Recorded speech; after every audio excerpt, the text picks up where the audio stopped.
Okay, Councilmember Willard? Councilmember Harris?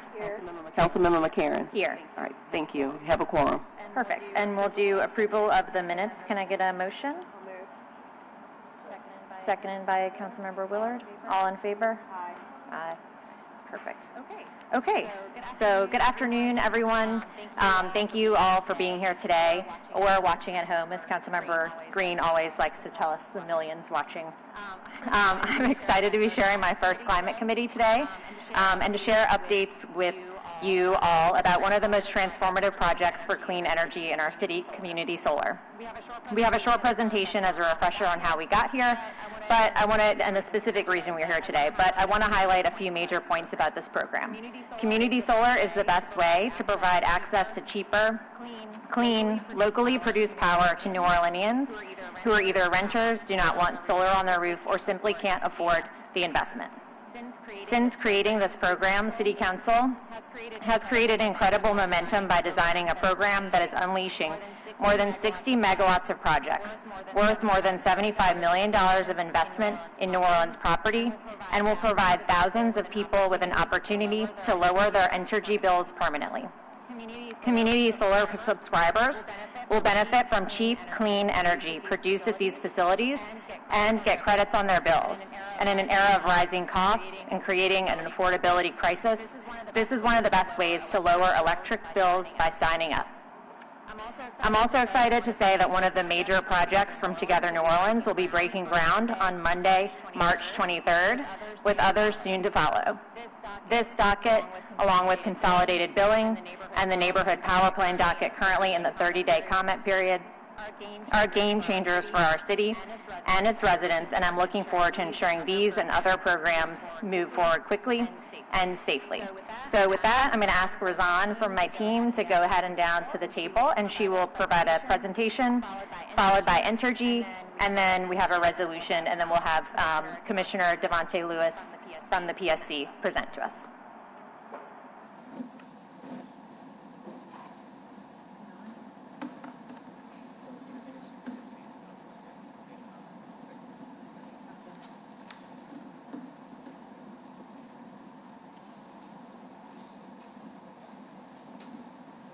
Can you guys hear me fine?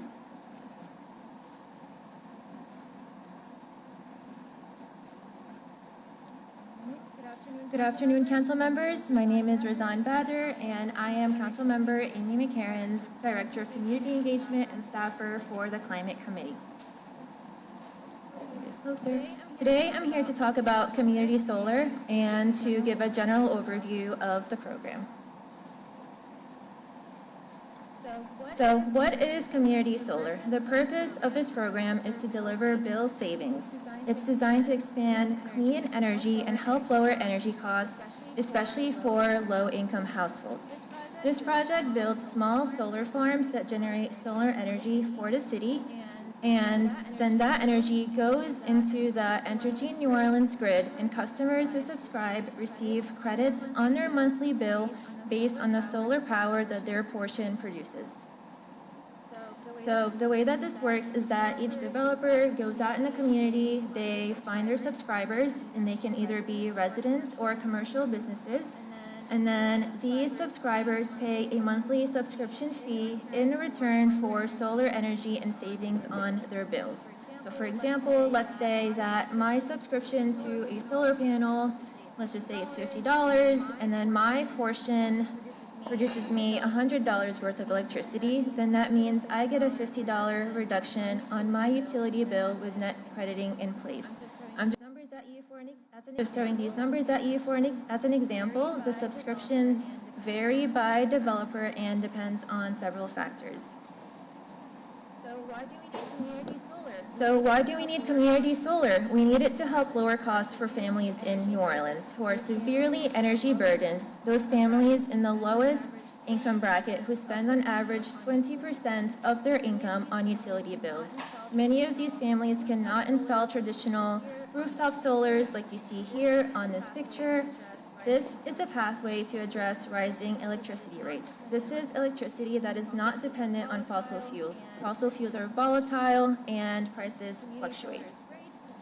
Community solar is great because you don't need to own your own house, you don't have to have a new roof, or bear the financial burden of buying and installing panels. As long as you can pay the monthly subscription fee, you're good, which will always be covered by your energy savings. So what is the scale of this program? This isn't just a program to help a few households and businesses. This is a very significant program that, if it is taken to completion, will represent a massive change in our energy portfolio as a city. Let's take a look at the numbers. So the community solar program authorized up to 60 megawatts of solar capacity. That's a huge bundle of energy. 60 megawatts can support about 6,000 to 7,800 homes, residential subscribers. Just want to put out a disclaimer that this is just an estimate of residential households served only. This number is going to look different with commercial businesses subscribers buying more than one panel, but I just chose this number because I wanted you guys to see what this looks like. So if all of these projects are built, their capacity in aggregate will be about half the capacity of the New Orleans East power plant. So taking Razan, say that again. Yes. If all these projects are built, the capacity will be about half the capacity of the New Orleans East power plant that the council approved in 2018. It's a huge amount. And taken as a whole, these projects will make up about 4.3% of Entergy's total generation portfolio as it stands today. So what does this mean? The generation portfolio is the total amount of electricity that Entergy generates. This project would be about 4.3% of all of the power Entergy has available. And when ranked against all of the New Orleans Entergy's power plants and contracts, this would be the 6th largest source of electricity that they rely on. So this is a fairly significant resource, and all of this would also be locally generated in New Orleans. I need to add that. So what is the cost? What is the impact that people can expect? Every community solar generating facility has a different rate structure program, so a customer's benefit from participating in community solar depends on each facility. I want to note that there are two buckets of project. There's low income and then there's open. So a project would fall under the low income category if it serves at least 30% of low income households. And then there are open projects, which are open to anyone who wants to subscribe and participate.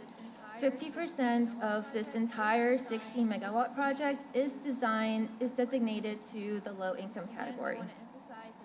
Again, I want to emphasize that the impact is huge. This is one of the most direct policy mechanisms to mitigate rising rates. When community solar works, the entire grid benefits.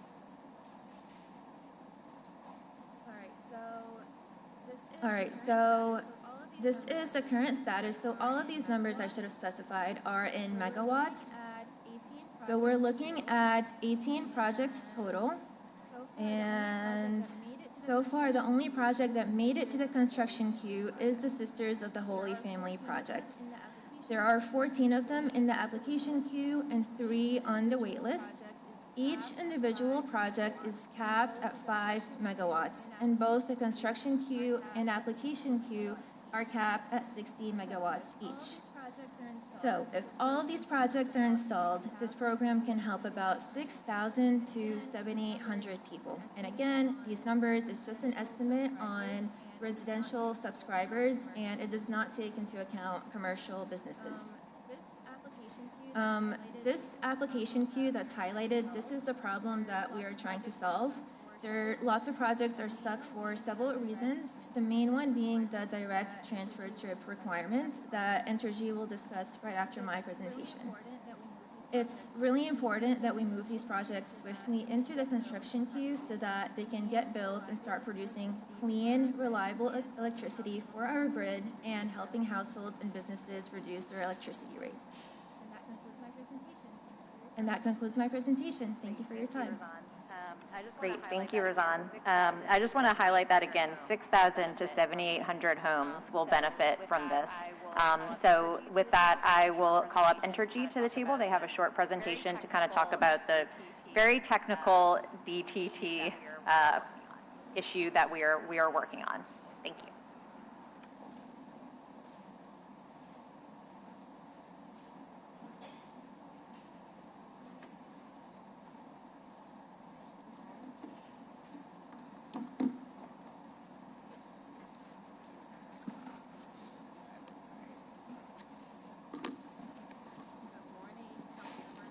Good morning, council members, or good afternoon, I should say. Courtney Nicholson, Regulatory Counsel, and I have here with me Keith Wood, Director of Resource Planning for Entergy New Orleans. And as Councilmember McCarron mentioned, we'll be talking today about this direct transfer trip protection component of Entergy standards as it relates to community solar interconnection. So I'll turn it over to Keith, and then we'll, of course, answer any questions that you guys have. Thank you, Courtney. Thank you, council members. If we can go to the next slide, please.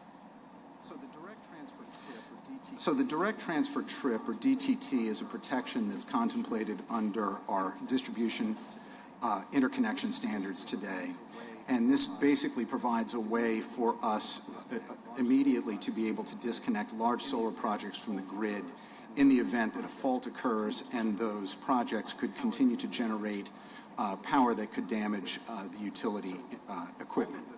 So all of the community solar projects that are in the queue so far, and any others that would come along later, would go through a number of different distribution reviews and studies to understand what their possible impacts could be to the distribution grid.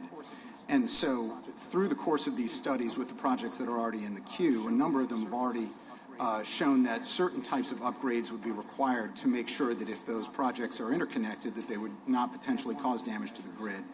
And one of these measures in some of these cases is this DTT, the direct transfer trip.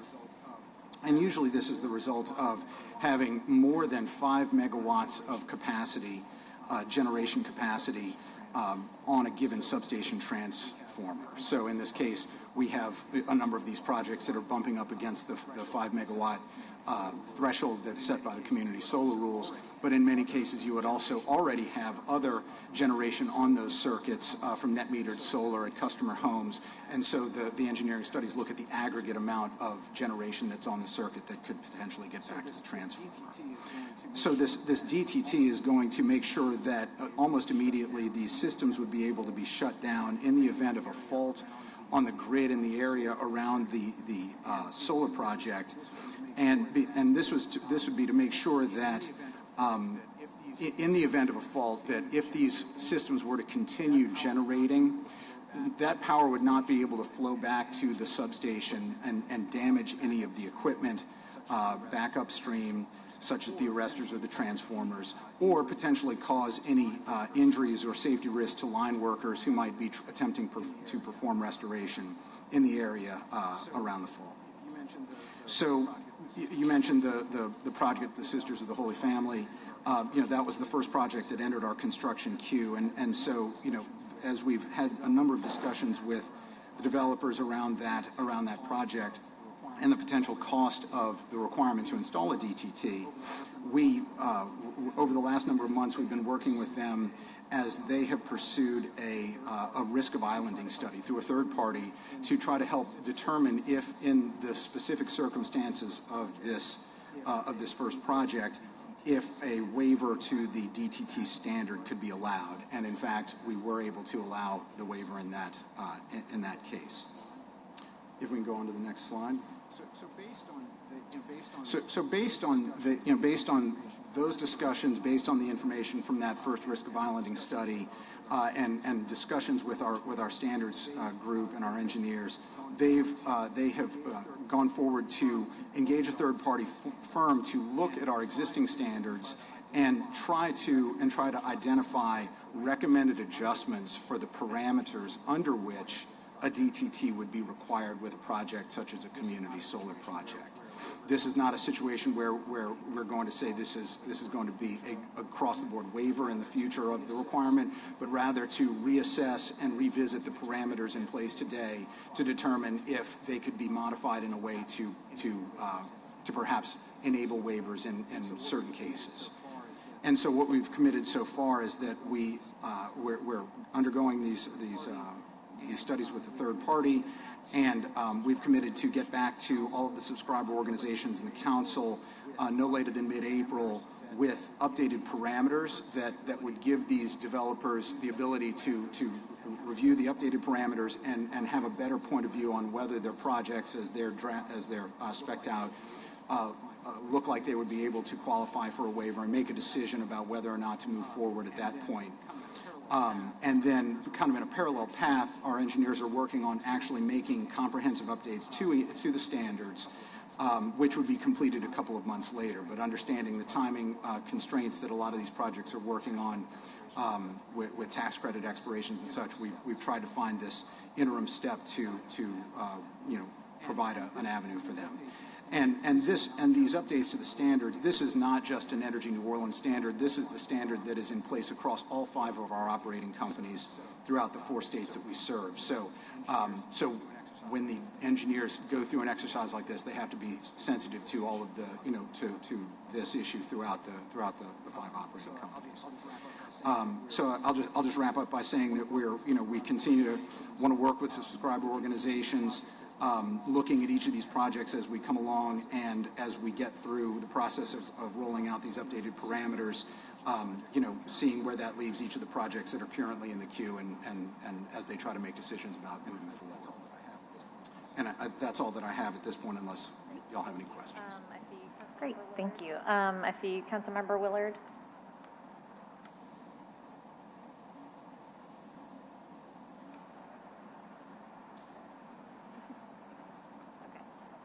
Anybody else? Okay. That is all. I do have one public comment on the presentation for community solar. Christopher Lang, you have 2 minutes. And it must be germane to this topic. I see the live streams working today. So is that true? Yes. So thanks for turning it on today. We had a instead of problem yesterday. with our Cox cable. Okay. My name is Chris Lang.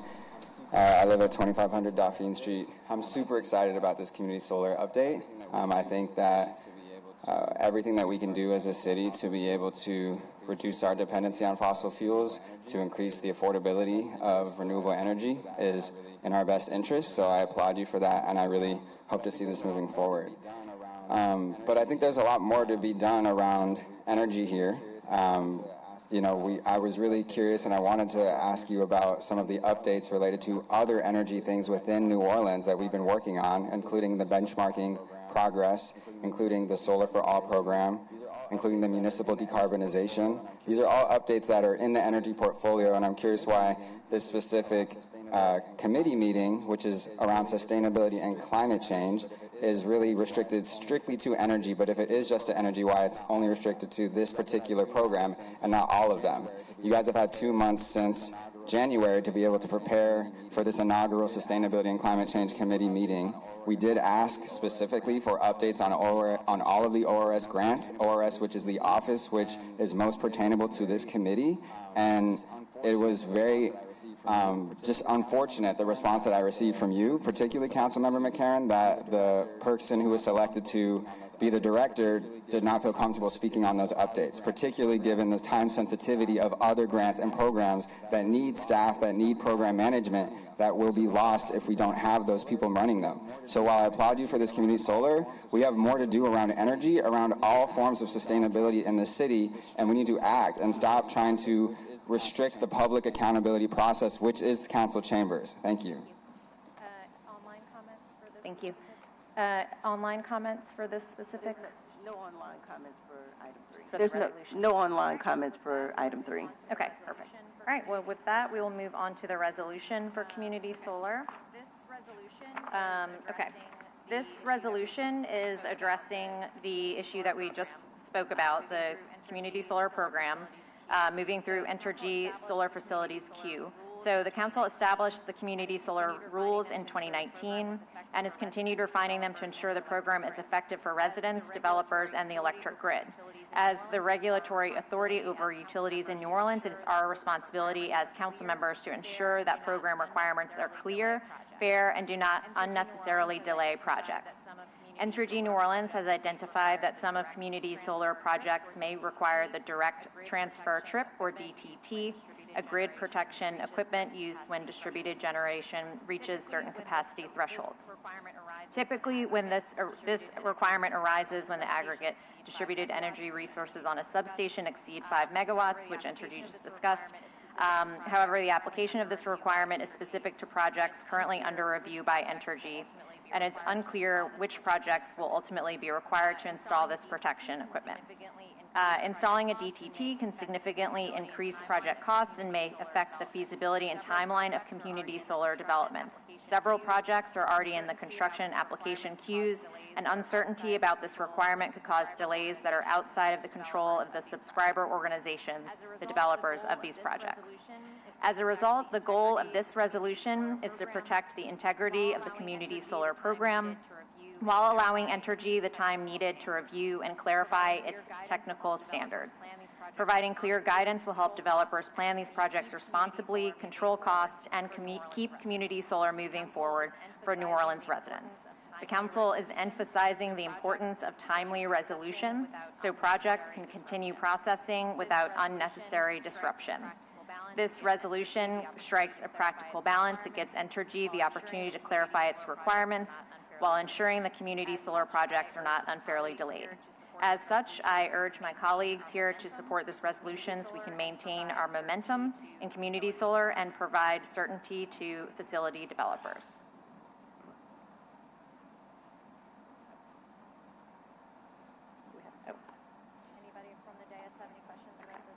Anybody from the dais have any questions about this resolution? Okay, perfect. So with that, we've got several comments on this.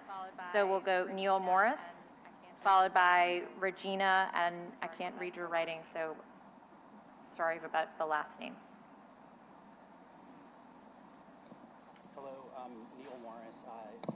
Hello, I'm Neil Morris. I live at 2420 St. Claude Avenue, and I'm here. I'm the executive director of Stay Ready NOLA, Inc. We're a 501c3 nonprofit that has 3 projects in the community solar queue. So perhaps as legislators, you're aware that there's more than one way to kill a project. You could vote no, or you could not vote no, and you could run out the clock on something. And so I want to be clear what's at stake here with the DTT and what's going on. President Trump killed the solar infrastructure tax credit. But he did it in a way where instead of sunsetting in 2028 or 29, sunsets in 2026. So if you want to get the tax credit, which is the only way these projects are financed, then you have to start work by a certain date. That's July. If you haven't started work by if you want to start work by a certain date, you have to have closed your financing. And so the cost associated, Entergy is way behind the curve here because other utilities are aware that, and what the risk of islanding studies that people have come up with is that there are other ways to address this other than multi-million-dollar impositions on a single community solar developer so Entergy can pay to harden their entire grid and run new fiber optic line and put it off on one developer. So they're behind the curve here, and so they have been accepting risk of islanding studies that show that it's not necessary. So if you don't think they're not aware that if a project hadn't closed financing or a project hadn't started by July, that it's killed, that's very naive to think that. And so I would encourage you to keep the pressure on Entergy New Orleans and to also make sure that they still accept risk of islanding studies before their big review is done, because they know. Regina? Thank you. Regina? Followed by Natalie Jordy. Hi, my name's Gina Lamacchia. Hi, my name's Gina Lamacchia. Sorry, that's a tough one. So I'm the Director of Development at Green Coast. So we have 2 community solar sites in partnership with Working Power. So they're an experienced solar developer, and they're based out of Philadelphia. We are developing 5 megawatts of community solar on NOLA public schools, so at Carver High School and at Abramson High School. And we're really excited to get under construction likely this summer. So I just want to thank you for your time and consideration as we work towards this burgeoning community solar development here in New Orleans, and we look forward to your continued support. Thank you. Natalie Doherty?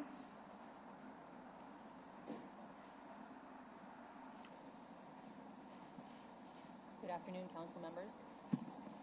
Good afternoon, council members. Balance between the supply and demand for our power is one of the defining challenges of our time. And here in New Orleans, that means building out more clean, locally generated power.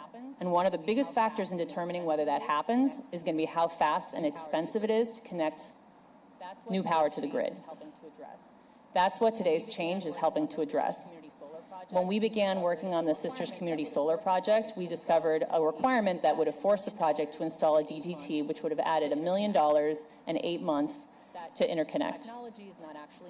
That technology is not actually necessary, and so we ran a risk of islanding study to see if the equipment was actually required on our specific project. To Entergy's credit, their engineers took the study seriously, they reviewed the data with us, and they agreed that our project could safely move forward.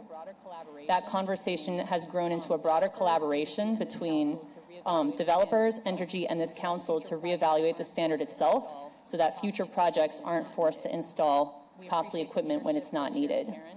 We appreciate the leadership of Chair McCarron to move the timeline to update these standards from June to April. And this local effort to speed up interconnection will not just affect New Orleans, but the other Entergy territories as well, where community solar is not currently permitted, but where if it is one day, this will be helpful. The energy transition is not going to happen from the top down. It's going to happen from the bottom up through partnerships like this that remove barriers and help projects move faster. Thank you. Philip Magnum. Thank you. Monica. Philip Magnum, and then Monica.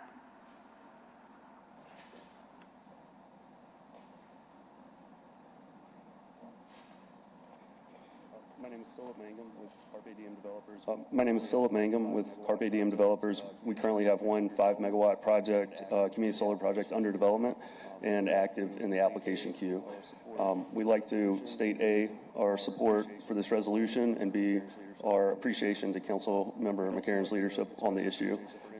We'd also like to express our appreciation for Entergy for reevaluating and refining their existing standards and continuing to work with the subscriber organizations on this issue. Thank you. Thank you.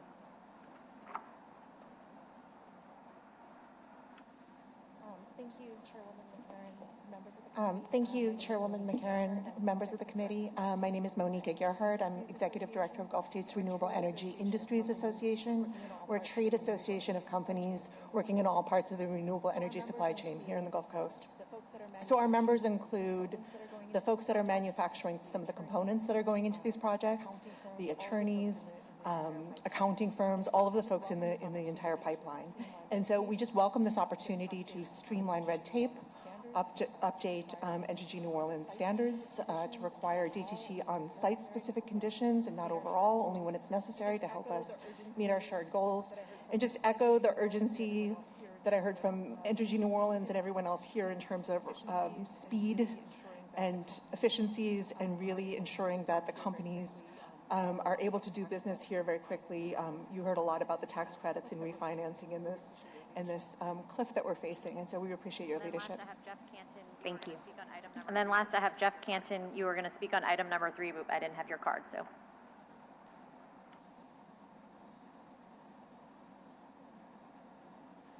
Thank you, Council, and thank you for taking up this issue. Jeff Canton with Solar Alternatives and also on the board of Gulf States Renewable Energy. I do want to thank the Council for taking up this specific matter with urgency, echo the words of most of our speakers so far, in that there's an incredible amount of federal funding that is at stake. We're supporting several of the projects in engineering and development, and the federal funding that is tied to this is obviously in a very short time frame. And there's already a lot of rules attached to this funding, so the more flexibility these projects have to have headroom to get them together is a great benefit. Also, just as part of the engineering on these projects, we've also recognized the outdated nature of the DTT for the requirements to keep these projects safe and functional on the grid. So it is very much appreciated that Entergy's been able to engage these studies and come to the same conclusion. So very much support this resolution and the urgency in moving it forward. Thank you. Thank you. Okay. Yes, we have two. Do we have any online comments for this? Yes, we have two online comments. The first comment is from Melissa Flemings.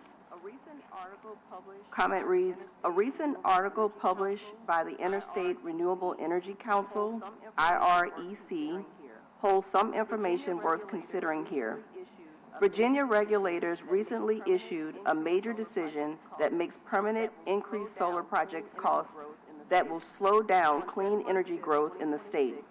On February 5th, 2026, the Virginia State Corporation Commission filed a decision that allows Dominion Energy to continue requiring an unnecessary and expensive grid protection system called Direct Transfer TRIP, DTT, for projects above 250 kilowatts, such as community solar projects and installation on schools, churches, and municipal buildings.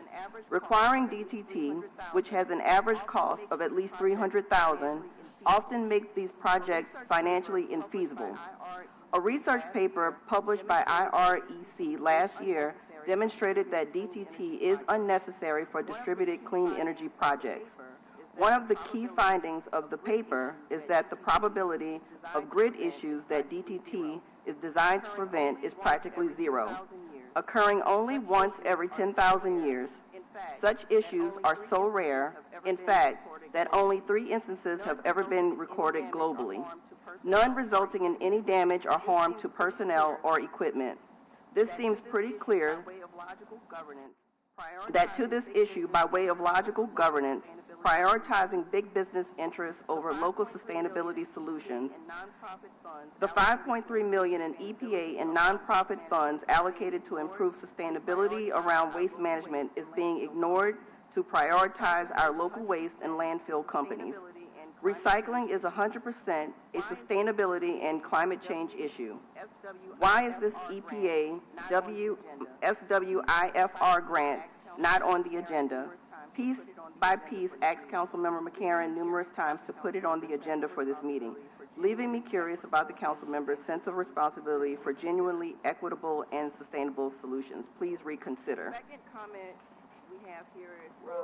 The second comment we have here is from Ryan Gregory with Stay Ready Solar 1 Inc. and Stay Ready Solar 2 Inc. Stay Ready Solar 1 and 2 are both projects that face significant impacts from ENO's DTT requirements. As of now, ENO is requiring DTT protection for both projects. If the cost of the DTT system comes in even on the low end of ENO's estimates, it is highly likely to cause significant challenges to project feasibility. If the cost comes in at the midpoint or high end of ENO's estimate, it will almost certainly be a deal killer. Additionally, the fact that ENO is not currently accepting ad hoc risk of island studies or considering deviations from DTT requirements on project-by-project basis means that projects like ours face significant challenges to our ability to have our projects underwritten by investors and lenders in a timely manner. Any delays imperils our ability to begin construction and claim electricity investment tax credits, which are crucial for project feasibility. On behalf of Stay Ready Solar 1 and Stay Ready Solar 2, I urge the committee to hold Entergy New Orleans to their deadlines and to ensure that decisions made around DTT is based on current, real-world risks and best practices rather than outdated standards. And that's all of the comments under Agenda 4. Thank you. And I know if there were any other comments that were not germane, they will still be posted to the agenda. Thank you. Correct. I do have one last item, one last speaker, Sophia Winston.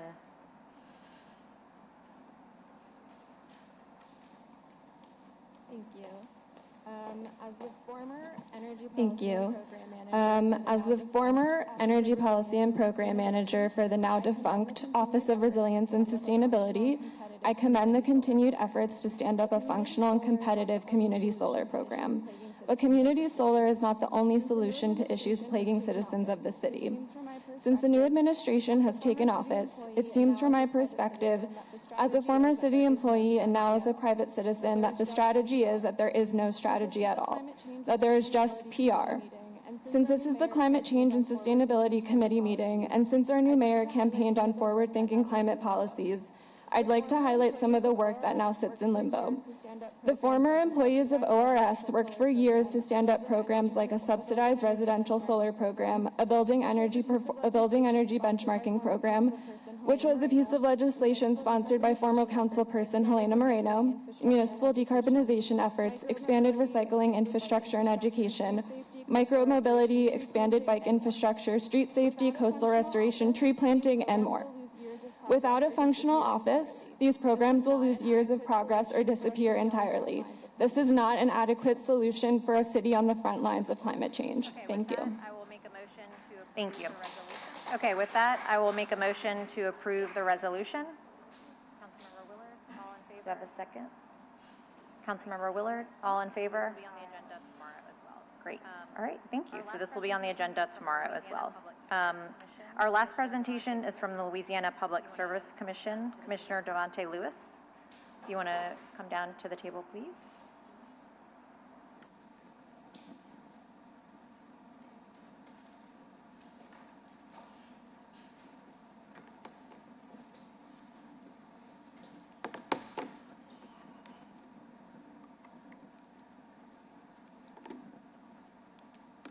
Good afternoon. Good afternoon, Madam Chairwoman and members Good afternoon. of the committee. Good afternoon, Madam Chairwoman and members of the committee. It's a pleasure to be with you here today. I'm Devontae Lewis. I am the Louisiana Public Service Commission. I represent District 3, which includes 10 parishes along the Mississippi River, starting at East Baton Rouge, West Baton Rouge, and Iberville, portions of Assumption, all of St. James, all of St. John, the majority of St. Charles, portions of the West Bank of Jefferson, and the vast majority of this city of New Orleans, minus a few areas in Uptown and in Lakeview. And so it's a pleasure to join you here. As you know, the PSC regulates the utilities in the remaining of the states. We have 3 investor-owned utilities, Entergy Louisiana being the largest one. We also regulate 13 rural co-ops that exist across the state in various regions, and then we also we're also a part of, 2 regional transmission organizations, MISO, which includes Entergy New Orleans, and then SPP, the Southwest Power Pool, which is in the northwest portion of this state. I just want to kind of highlight some things that I've seen over my tenure when it comes to sustainability, climate, and resiliency. Louisiana has the highest per capita residential electricity consumption in the nation, even though we have one of the lowest rates of the nation. And so the work that this committee does, along with the work we do at the Louisiana Public Service Commission, I think is entirely important, not only for our sustainable future, but for an affordable future for the people of Louisiana and the people of the city of New Orleans. I think this is why the work that this committee has been doing on energy efficiency and DER, your docket, is extremely important. When we think about Louisiana, we have nearly twice the nation's average in carbon emissions. 77% of that comes from electricity, that comes from fossil fuels, and renewables contribute only 1% of our generation makeup in this state. Industrial users are big kind of power plants that we see, particularly in my district along the Mississippi River, makes up 73% of the total energy that is used in this state. And so when we are talking about a sustainable future, it's upon us that we have to inquire the biggest users of us all to be a part of the solution. And so we have a shared constituency, and I'm going to share some of the work that we are doing at the Commission to further this goal. We have revamped our energy efficiency rules at the Commission just past this year to make our program stronger and better for the people of Louisiana. And I think this is a place where this committee, along with the Public Service Commission, can work hand in hand to ensure that Entergy New Orleans energy efficiency program is at the same standards that we are holding Entergy Louisiana to promote electrification, to heat pumps, and provide the relief. Because not only does energy efficiency make our grid more sustainable, it also makes it affordable, because reducing capacity should be one of the most important goals that we do. The Commission has also recently approved an all-source procurement rule that requires purchase power agreements to be considered fairly. And so what we do when Entergy Louisiana or any utility wants to add generation, we typically require them to do a procurement, an RFP. And what we have now done at the Commission is require that they also look at purchasing power from independent power producers. So that could be independent solar facilities, battery storage, and present that information before the Commission as well. So we're evaluating the capacity buildup in a full contextual way, not just in a utility self-build way. We are also created a new sleeve purchase power agreement, so the big users can work with developers on their own to bring clean, cheap energy for themselves and for the state as a whole. And we're seeing more and more renewable projects each year, even though the pace of development is not where we want it to be. I mean, I think we've heard some of the complications that we're facing from the Trump administration, as well as the interconnection cost that it requires within MISO. And so those are conversations that my office is undergoing and working on to ensure that we do not hamper solar development, and particularly wind development that was talked about significantly in Louisiana before the Trump administration canceled 3 leases that we had in the Gulf of Mexico that were under procurement at the moment. So I want to say I also applaud the work that you all are doing on community solar. We have not gotten there at the Commission. I am continuously pushing, and so hopeful those members of Orleans who live outside of my district can help with the upcoming race in PSC 1 to send me a colleague that will vote to advance community solar, as I've been pushing for that over the 3 years that I've been on the Commission. And then I also want to say I applaud the mayor's plan to put solar on the 14 municipal buildings. I think commercial solar, community solar are a great avenue when we talk about electrification, when we talk about sustainability and requirements there.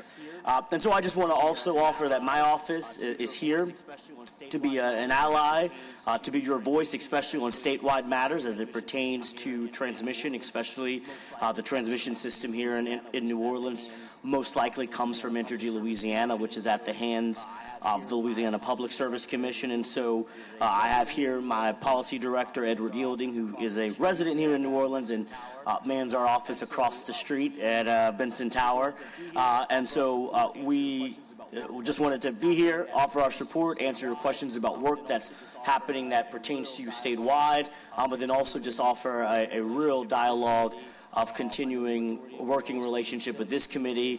I know the majority of you are also on the Utilities Committee, and so that partnership there. I will tell you my commitment to sustainability is not just talking. I joined the Energy, Resources and Environment Committee at the National Association of Utility Regulators Commissions, where I've been pushing resolutions around energy efficiency. I also serve as a member of the Electric Vehicle Task Force, looking at deployment of more electric vehicles and charging stations here across Louisiana, but across the nation. And then as well as an advisory member of the Electric School Bus Initiative, where I've been working with the school board, not only here in Orleans, but across, to get more electric school buses, because we know one of the biggest roles to decarbonize Louisiana is in our vehicle fleet. So the more that we can get cars that are not producing carbon emissions on our roads, the better our sustainability is for the future as a whole. And so, Madam Chairwoman and members of the committee, I entertain any of your questions. Hi, thank you, Councilmember Harris, for being here and for all your work. Hi, thank you, Commissioner, for being here and for all your work that you do. I know you had a town hall with about Delta Utilities, and I just wanted to ask you, what were the biggest takeaways from that town hall? What are you monitoring, and what should we be monitoring as their regulator? Absolutely. I mean, Delta, as you all know, came to fruition in July of last year. And one of the challenges is that Delta, while it is now the largest gas provider in the state is segmented. So it also acquired CenterPoint gas operations, which operated in North Louisiana around Shreveport and in South Louisiana around Lake Charles and Lafayette. Those two CenterPoint companies had two different kind of rate structures and tariffs. As well did Entergy Baton Rouge, which is now Delta Baton Rouge, and then now Entergy New Orleans, which is now Delta. So while Delta's one giant company, there are basically four balance sheets. And so I think that has been one of the things that we've been looking at to ensure that the accounting, the gas purchase agreements are all correct. One of the biggest challenges we have seen has been that gas purchase agreement, which is the cost of fuel, the weighted average cost of gas, which has been one of the biggest drivers that we have seen across bills, at least in my investigation in our office. And so what we have done at the commission is we typically do a fuel audit every 2 years. We have moved that up to 1 year, so we will do a fuel audit on Delta starting in July 1st, so we could have 1 full year of their gas purchases. Also encouraging them to be stronger at gas hedging, so potentially buying more off the market. But contextually, what we have seen is the cost of natural gas. And there are some direct consequences of policy that we are seeing. One, as you know, President Biden had a moratorium on LNG exports that President Trump uplifted and has now accelerated. And what we are seeing is that is what we are seeing as one of the major driver forces right now, about a 30% increase because of the exports that we are doing to Germany, to China, from the LNG facilities down in South Louisiana around Lake Charles. I would also say the demand for gas generation across the country has increased due to data centers, not particularly just here in Louisiana, but the concentration that we're seeing across the Northeast has been one of the major drivers, as well as the colder weather in general across the country. And so we have really been focusing on the gas purchase agreement, and there's been a lot of concerns around their customer service, which we had a hearing just a few weeks ago with Tim Poche, the CEO of Delta, where we've pushed him around some improvements there. And one of the biggest things that we saw is a lot of people who were on levelized billing before did not know they were not re-enrolled in levelized billing after. I believe the statistic that was stated to us was when they purchased it from Entergy, about 38,000 customers were on levelized billing, and thus far to date they only have 6,000. So there is a lot of shock around gas bills, but that's what we're looking at the commission. We're continuing those conversations. I will say that I do believe we will see some relief in the next billing period. The gas purchase agreement looks like to have about today it's hotter, so people month of March, and as we see today, it's hotter, so people are not utilizing their furnaces as much. So we should see a significant reduction in bills this month, but that will be something we should be looking at. So so the pain point is not just here in New Orleans, you're seeing it in Baton Rouge, Shreveport, Lafayette as well. Correct, and I will say one of the challenges that we look at is at the commission, and you go on our website, we track the gas purchase agreements for every gas utility that's under our regulatory jurisdiction. And what we have seen is Delta has not been out of the normal.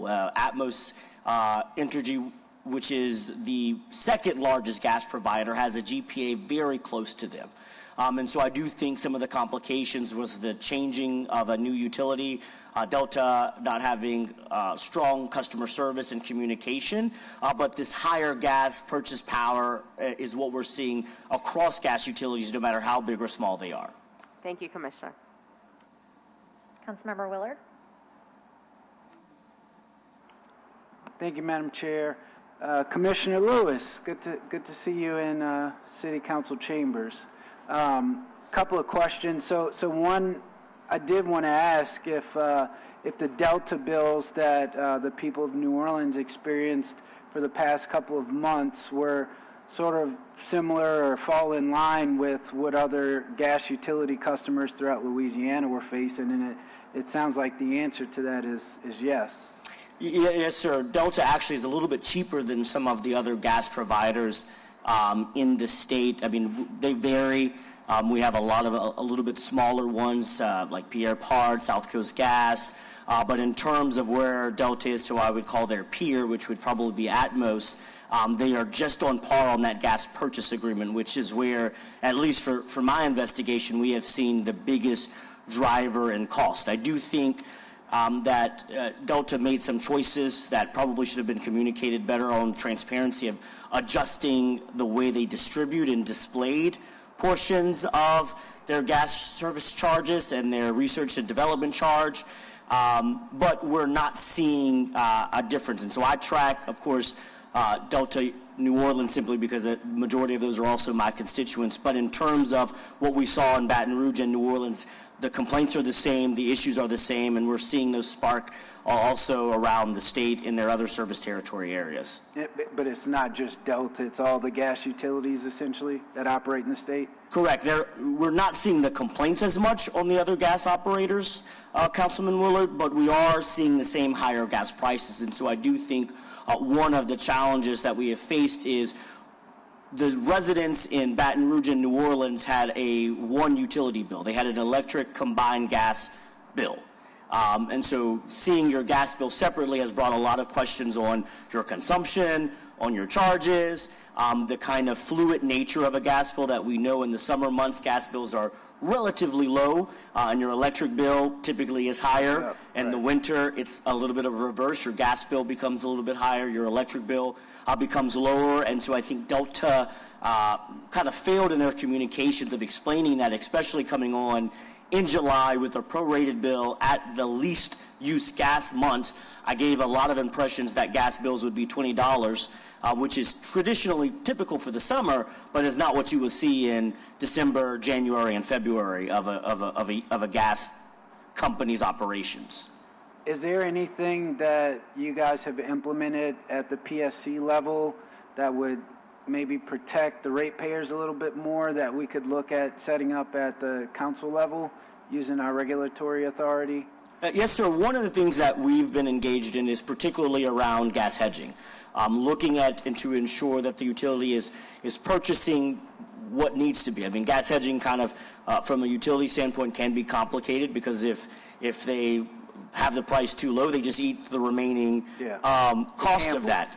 But that's something that we've been talking about. I think going back into the energy efficiency program is really rebates around heat pumps. That is a significant area of where gas utilities really run high is without efficient heat pumps. And electrifying those from a typical gas operation can relieve people significantly of that. And one of the reasons I say that is because when Delta talked about weather, I think they didn't contextualize it correctly. It's not the fact that we faced snow or significant cold, but as we know here in New Orleans and across the state, our homes aren't fully weatherized. They are significantly older, and as that installation in the attic disappears, it means it takes a lot more energy to get your furnace or your water pump to the level of your satisfaction. And so that's what we are experiencing right now, is that a 10-degree difference is a lot of output to ensure that that water heater is producing what it needs to do. And so I think a solution, particularly looking in the energy efficiency rebates, our program is incentivizing more heat pumps as a tool to alleviate kind of that rapid cycle we see in gas bills. Okay, so you talked about hedging. I mean, I have concerns right now, given diplomatic relations, the war in Iran, and we're already starting to see the price of gas go up. Do you think it's a good time for us to start working with Delta to issue sort of a formal hedging process portfolio?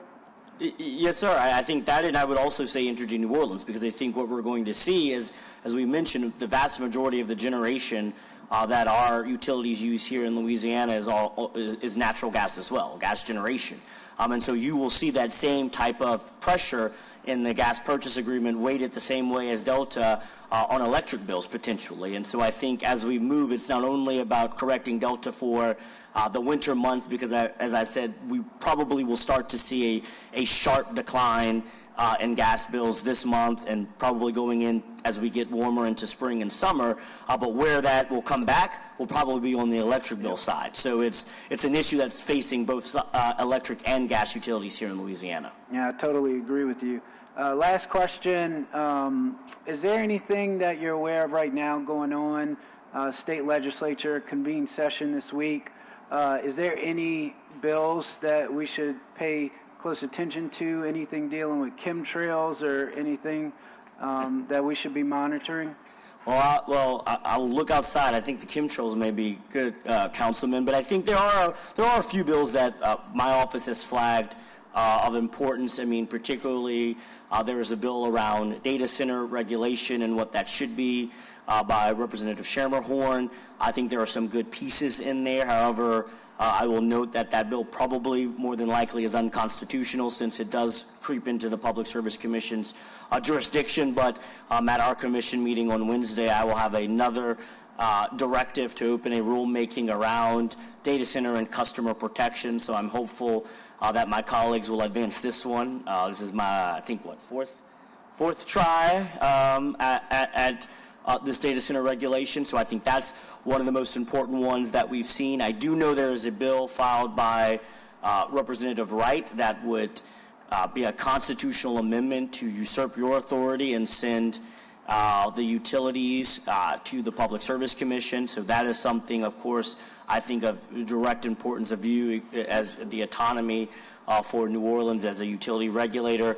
But as far as that, that's all we saw. Thus far, there's not been significant challenges around solar that we saw last year or on wind development. So that's some good news. But as you know, there's still time to file some bills. So we'll see if somebody waits to the last second to drop something. You know, if they do, I'll go up there and oppose it like I did last year. Proud of the work that you're doing. Grateful to call you a friend. Keep it up. Hopefully we can have a strong relationship with your office on the PSC. Hopefully this election cycle brings you an ally or two. And if you ever need us, just reach out. Thank you for coming today. Thank you so much, Councilman. Councilmember Green. Thank you, Commissioner, for coming today, and I appreciate the work that you do. I had on yesterday the second seminar that I've had relative to Delta Utilities, and there were representatives who presented. There have been multiple opportunities for members of the public to attend, such as recently at St. Roch Church and a couple of locations in District E. The question that we hear often is, why wasn't level billing something that Delta agreed to, knowing that customers had contracts with Entergy? I don't know if you can get to the specifics of why Delta didn't agree with it, but I think that the public should know, because what we've heard consistently is that the issue here is obviously the sudden increases, but that those increases could have been protected for people who are on fixed incomes if Delta and Entergy had also included in the sale the ability and also the desire to honor what is a contract with ratepayers. Could you comment on that issue? And as we look forward, if this ever happens again and there's a need to transfer any particular assets or maybe from Delta to someone else at the end of the day in terms of gas assets, is that something that is feasible to do? Is that something that we missed that we could make sure that we cover next time? Absolutely, Councilman Green. I think one of the challenges was Delta took the approach of a re-opt-in instead of a opt-out program. So while they had all the information of who was on levelized billing when they purchased from Entergy, they only sent notification via mail and via email and gave them the options to re-enroll rather than saying you were enrolled in levelized billing. If you choose to leave levelized billing, please notify us now within this 60 days or 90 days and not be penalized. So I do think that was a failure on their part of kind of going with the opt-in, even though they had all the information, they had the data, they knew the service addresses, and so that's a conversation we did have with Delta, and I've been encouraging them to go a step further. Instead of doing individual outreach, go now and re-enroll all of the individuals that you knew were on levelized billing at the purchase sale, and then give them a time period if they want to opt out,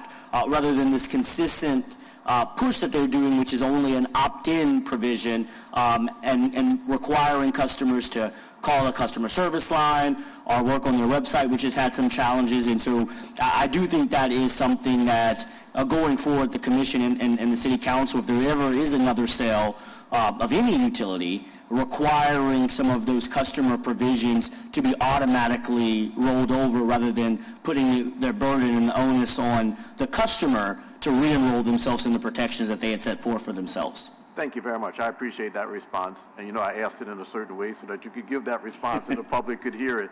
But I also want to send a message to the folks from Delta Utilities. Thank you for participating. Thank you for being before the council. But that is a glaring omission, if you will, that really needs to be addressed. And it's a very simple way to address it. Do the calculations, make the service available to everyone, and let them opt out.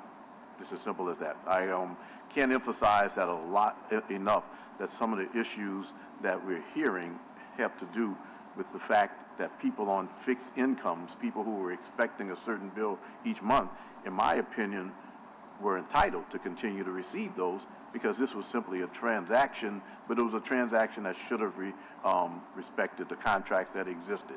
I contend that there were contracts that should have been part, I know now after the fact, and we all know after the fact, but they had contracts with Entergy. They should have been honored by Delta. Maybe we can do something about that in the future, but I'm asking Delta to do something about it right now. Yes, sir. I share your sentiment, and that's what we asked the CEO and the executive team at our February commission meeting when they came before for a hearing, and it's something that I continue to talk with Delta about. But not only just levelized billing, which I think has been their answer, but working on other solutions such as participating in energy efficiency. One of the things that we did at the commission that I think should be for consideration of the council is we now mandate that our gas utilities, Entergy and Atmos, participate and have their own energy efficiency programs and run them to the commission standards that we hold the electric utilities on, because we know efficiency is one of the driving factors to reduce costs, at least in my opinion.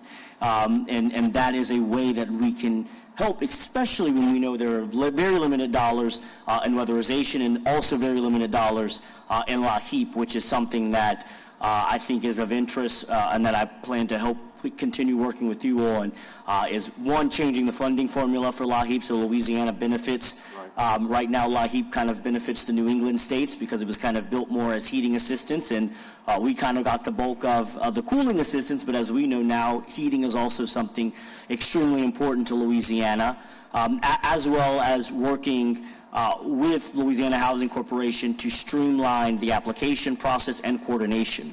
One of the challenges, I think, is people have to go to various different areas for either weatherization dollars, for energy efficiency dollars, for the utilities' own assistance programs, and they're not all talking to each other. And I think an avenue before, especially on affordability, is finding a way of coordination so a constituent in need doesn't have to call 5 different offices to get help, that there is a one-stop shop or a way that data is shared, applications are universal, to bring relief. So I do think while levelized billing is one tool, I do think Delta and our utilities have a lot of other tools that they need to utilize to ensure, especially our seniors and low-income Louisianians and New Orleanians have the tools necessary to keep their utility on, but also keep it affordable for them. Thank you. I appreciate that. And that's a segue into just something that I'll conclude with. Tomorrow from 5 to 7 in my district at the Desire, Florida Multipurpose Center, Energy Smart is making a presentation. And you mentioned that those sort of programs exist to help our ratepayers, our residents. So I just want to report to the public through this meeting, and it has been advertised. It will be advertised a little bit more. 5 to 7, Desire, Florida Multipurpose Center tomorrow. That's near Florida and what is Johnny Jackson Boulevard, 5 to 7. You can learn a lot about a program that has helped a lot of people. Thank you for introducing that. Thank you, Councilman. Okay. Okay, the board is clear. Thank you so much for being here. I have a couple of public comments, and then I will just say a final few words. Morgan Clevenger.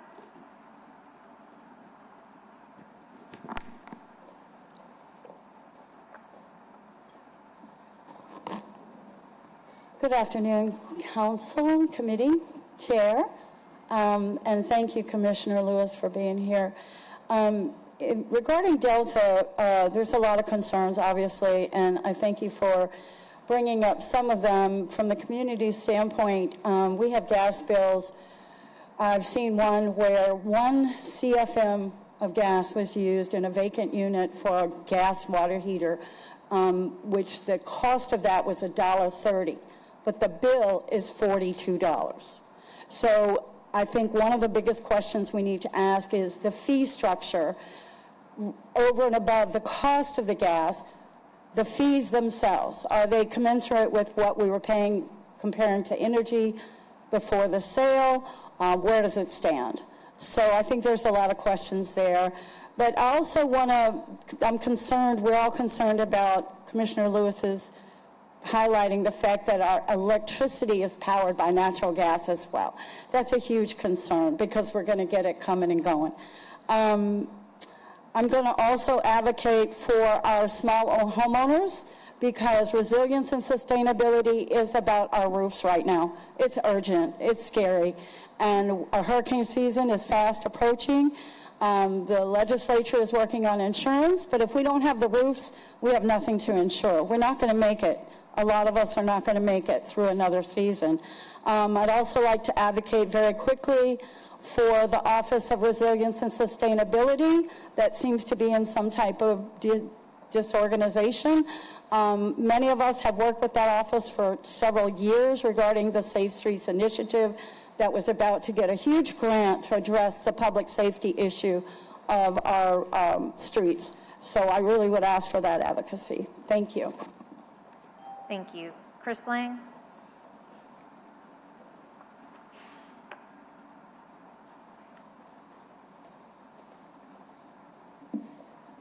Thank you all for your time, and thank you so much, Commissioner Lewis, for speaking on this important issue. I got the privilege to hear you speak at a Citizen Climate Lobby meeting conference several years ago, and I was really impressed by just the depth of knowledge you had and your commitment to frontline communities experiencing environmental racism from these manufacturing and industrial industries. And that's why I wanted to bring up the fact that you said, I think you mentioned 77% of all the energy in Louisiana is industrial, if that's not, is that correct? Typically 80% of that subset is for manufacturing, right? And so that's why I always want to bring things back to waste, and I wanted to hear your perspective on the ways in which our throwaway system, in which 2% of what we consume in this city is getting recycled, and 98% of it gets just straight to the landfill. These materials are the drivers of this energy, particularly of the usage, the manufacturing of the usage in this state. Right? And so when we're not talking about waste from an energy perspective and the wastefulness of a lack of infrastructure, I'm really curious about your perspective on the ways in which waste intersects with these conversations, given that 98% of what we consume, which is cans, which is cardboard, which are the energy-intensive industries, when we're looking at just globally, steel, tin, aluminum, paper manufacturing, food and beverage. These are huge drivers of energy demands, not only in this state, but globally. So if we're just throwing this away without any education or outreach to do that, we're also complicit in this problem. It's not just a home and a roof issue or a contract issue with different utility companies. And I want to hear your perspective now, because we have free money on the line for EPA Swiffer grant, and I want to hear your perspective because our council would rather let us. It is germane. It is entirely germane to this. No, it's not. It is entirely germane. We have people who can learn how to recycle and reduce our. That's your time. Thank you. I have Elizabeth Soychuk. Thank you, Chris. That's your time. Elizabeth, it's someone else's turn to speak.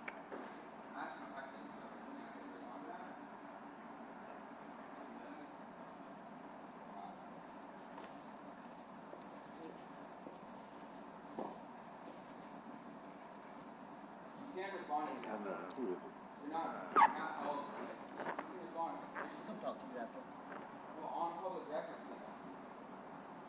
He's let you know that he will speak to you after. Thank you. I'd like to let Elizabeth speak. That's how it happens. This is how it goes in here. Thank you. Elizabeth, you can. Hi, I'd like to say welcome Representative McCarran to the Climate and Sustainability Committee. And I'm here as a co-chair of Climate Reality Project Greater New Orleans chapter. And in terms of what's going on with Delta Utilities, you're going to hear me say this a lot probably over your terms, is that one of the solutions to this issue is continued electrification of everything. And I'd like to, in the city of New Orleans and Louisiana, and the more that we electrify, the more we can rely on solar power and wind power. And my personal experience actually just over this winter was we installed a heat pump in the fall because our air conditioning had died and we wanted to get the federal tax credits. So we installed a heat pump, and our electric bill using that heat pump, we do have a small house. We live in a half a shotgun, so we were heating about, say, like 700 square feet. But our experience was that our electric bill was actually less than it was with the gas heat the previous winters. And we actually did have a couple of cold spells this winter. So we saved money and we weren't using gas, and we're trying to electrify our house as soon as possible. I'd like to also mention to Commissioner Lewis, I don't know if he has anything to do with this, but that we were not able to access the IRA monies that came to Louisiana. There's $200 million sitting at the state level. That part of that was supposed to be for individual owners of homes to give rebates on their heat pumps, and that has not. Thank you.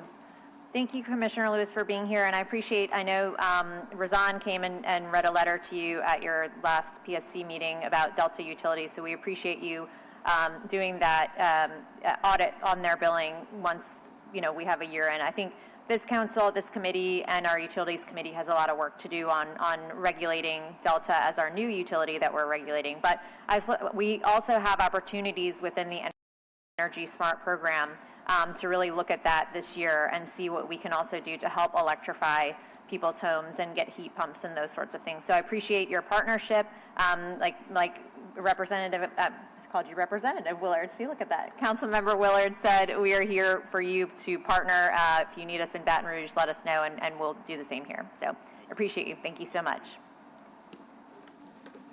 All right, that is the end. I will motion to adjourn. Thank you, everyone. Green seconds, and all in favor. Thank you.